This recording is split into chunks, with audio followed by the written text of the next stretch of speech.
আমাদের ফেনী রেল স্টেশনে এসব কি হচ্ছে? আজকে গিয়ে তো আমি পুরাই অবাক। আরো কয়েক বছর আগে আমি আসছিলাম আমাদের ফেনী রেল স্টেশনে, তখন কিন্তু এইসব আমি কিছুই দেখি নাই। হ্যাঁ, আপনারা এতক্ষণ যা দেখতেছেন তাই।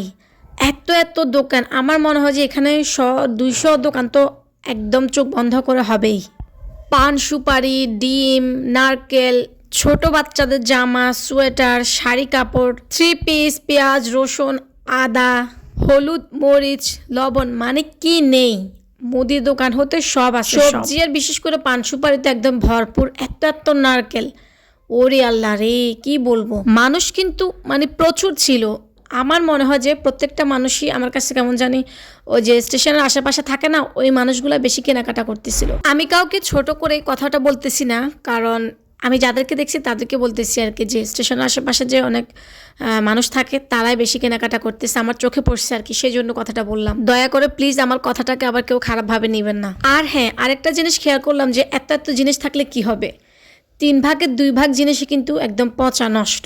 বাজারের তুলনায় এখানে অনেক জিনিসের দাম কম হওয়াতে আমার মনে হয় যে আশেপাশের লোকগুলো এখান থেকে জিনিসগুলো কিনতেছে তাদের সামর্থ্য অনুযায়ী আর কি। অনেক সবজি, বেগুন, তারপর হচ্ছে টমেটো, এগুলো কিন্তু আমি প্রচুর নষ্ট দেখছি। তারপরে এই যে এখানে অনেকগুলো লেবু একদম মুচড়ে আছে, কেমন কেমন জানি, টক বড়ই, সবগুলাই মানে একটু একটু পচা, তো তাও মানুষ কিনতেছে। কয়েক বছর আগে যখন আসছিলাম তখন কিন্তু এইসব কিছুই ছিল না, বাট আজকে আমি এখানে একটা কাজে আসছি, তখন এই দিক দিয়ে যাওয়ার সময় দেখতেছি যে না, এইগুলা কি, তাই আসলাম আর কি আপনাদের সাথে শেয়ার করতেছি। একদম রেলগেট থেকে 3 ভাগে লম্বা লম্বি আমার মনে হয় যে 200-র উপরে দোকান আছে। প্রত্যেক দিন সকাল 10টা বা 11টা থেকে এই দোকানগুলো চালু হয়, তো একদম রাত পর্যন্ত থাকে। এই যে পেঁয়াজগুলো দেখে আপনাদের কি মনে হচ্ছে?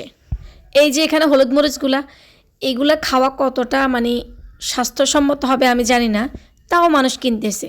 এত এত ধুলাবালি, মানুষ হাঁটতেছে, চারদিকে এত পচা দুর্গন্ধ আসতেছে, তো এইখান থেকেও মানুষ কেনাকাটা করতেছে যে যার মতো করে। মানে আমি কি বলবো, ভাষা হারাই ফেলছি। আর এই দোকানগুলোতে সবগুলো হচ্ছে পুরনো জামা কাপড়, সাথে 2-1টা মানে ভালো জামা কাপড় আছে, তো ওইগুলো বিক্রি করতেছে 20 টাকা, 50 টাকা, 100 টাকা, 150 টাকা, এরকম করে করে। অনেক অনেক পুরনো শাড়ি, অনেক অনেক পুরনো জামা, যে যেমন পারছে তেমন বস্তা ভরে নিয়ে যাচ্ছে। এই বাজার সম্বন্ধে আপনাদের কোনো বক্তব্য থাকলে অবশ্যই কমেন্ট করে জানাবেন। এই বাজারের জিনিসগুলা, জামা কাপড়, খাবার দাবারগুলা কি আসলে স্বাস্থ্যসম্মত?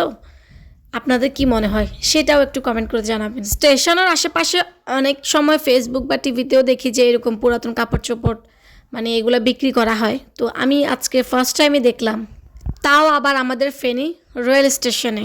আমার ফেনীর ভিডিওগুলো আপনাদের কেমন লাগে অবশ্যই কমেন্ট করে জানাবেন। আসসালামু আলাইকুম।